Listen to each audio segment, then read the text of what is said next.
തൻ്റെ സങ്കടങ്ങളെല്ലാം ഉള്ളിലൊതുക്കി ആരോടും പരാതികളും പരിഭവങ്ങളും പറയാതെ തൻ്റെ കുടുംബത്തിന് വേണ്ടി മാത്രം ജീവിക്കുന്ന സ്നേഹനിധിയായ അസീന കൊല്ലം, അവരെക്കുറിച്ചാണ് ഞാനിന്ന് പറയുന്നത്.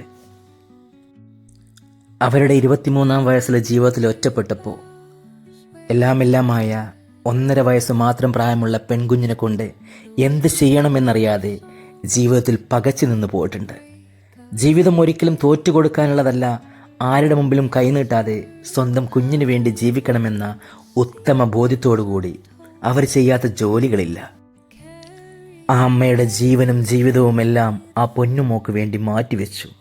എന്നിട്ടെന്തേ അവസാനം ആ മോളും അവരെ തോൽപ്പിച്ചു കളഞ്ഞു. +2 പഠിക്കുന്ന കാലത്ത് സ്വന്തമായൊരു വിവാഹം. അത് കൂടുതൽ കാലം നീണ്ടു നിന്നില്ല. അവസാനം വീണ്ടും അമ്മയുടെ അടുത്തേക്ക് തന്നെ വന്നു. ഇന്ന് ആ മോളെയും പേരക്കിടാവിനെയും പൊന്നുപോലെ നോക്കുന്നു. ഇവരെക്കുറിച്ച് ഇനിയും ഒരുപാട് പറയാനുണ്ട്. അസീനാക്ക് കൂടുതൽ ആഗ്രഹങ്ങളൊന്നുമില്ല. സ്വന്തമായൊരു വീട് വേണം, ആരുടെ മുമ്പിലും കൈനീട്ടാതെ, കടങ്ങളും അല്ലലുമില്ലാതെ സ്വസ്ഥമായി സമാധാനത്തോടുകൂടി അന്തി ഉറങ്ങണം. നിങ്ങളെല്ലാവരും ഇവർക്ക് വേണ്ടി പ്രാർത്ഥിക്കണം. ഇവരൊരു സാധാരണ സ്ത്രീയല്ല, ഒരു പെൺപുലിയാണ്. ഇവരെ നമുക്കെല്ലാവർക്കും മാതൃകയാക്കാം.